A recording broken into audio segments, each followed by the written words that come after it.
back po sa Panahon TV. Sa puntong ito, alamin na po natin ang agwat ng temperatura sa iba't ibang bahagi ng bansa. Unahin po natin sa bahagi ng Luzon, pinakamataas po ang temperatura. Diyan po yan sa Tuguegarao City na may 25 to 35 degrees Celsius. At dyan naman po sa Baguio City, napakalamig pa rin po ng temperatura. Yan po ay 16 to 25 degrees Celsius. Ngayon punta naman po tayo sa Kabisayaan. Pinakamataas na po ang temperatura dito po yan sa Metro Cebu. At dito naman po, meron po yan 26 to 32 degrees Celsius. At dito naman po sa may Iloilo at pati na rin po sa Bacolod, meron po yan 22 to 31 degrees Celsius. Ngayon punta naman po tayo sa Mindanao area. Pinakamataas po ang temperatura dyan po yan sa Cagayan de Oro with 25 to 31 degrees Celsius. At dito naman po sa may Zamboanga, meron po 24 to 31 degrees Celsius. Ngayon alamin naman po natin agwat ng temperatura sa selected areas ng bansa. Mataas na po dito sa may Cabanatuan City na may 24 to 33 degrees Celsius at dyan naman po sa may Calapan Oriental Mindoro may 23 to 30 degrees Celsius.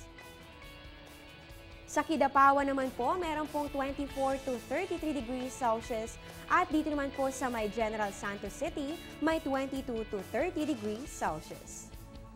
Bukas po, July 8 ay pagdiriwang po natin ang National Allergy Day. Ano nga ba ang dapat nating malaman at paano ba tayo makakaiwas sa allergy? Alamin yan dito sa Sigla.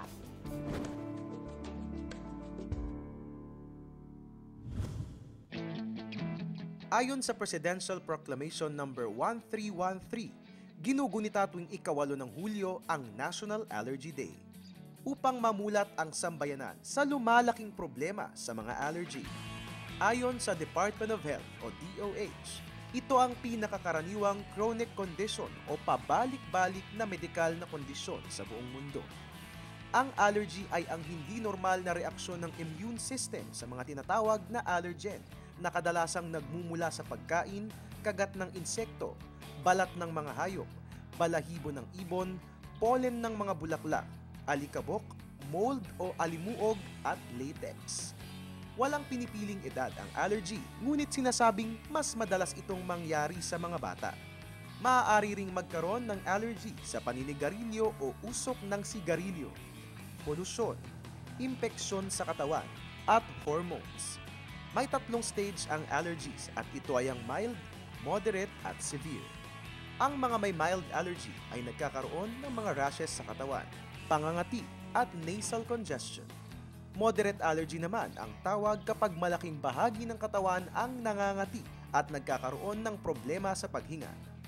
Severe ang allergy kapag may pangangati ng mga mata, abdominal pain, cramps, pagsusuka, diarrhea, pamamaga sa bandang lalamunan, at mental confusion o kaya naman ay ang pagkahilo.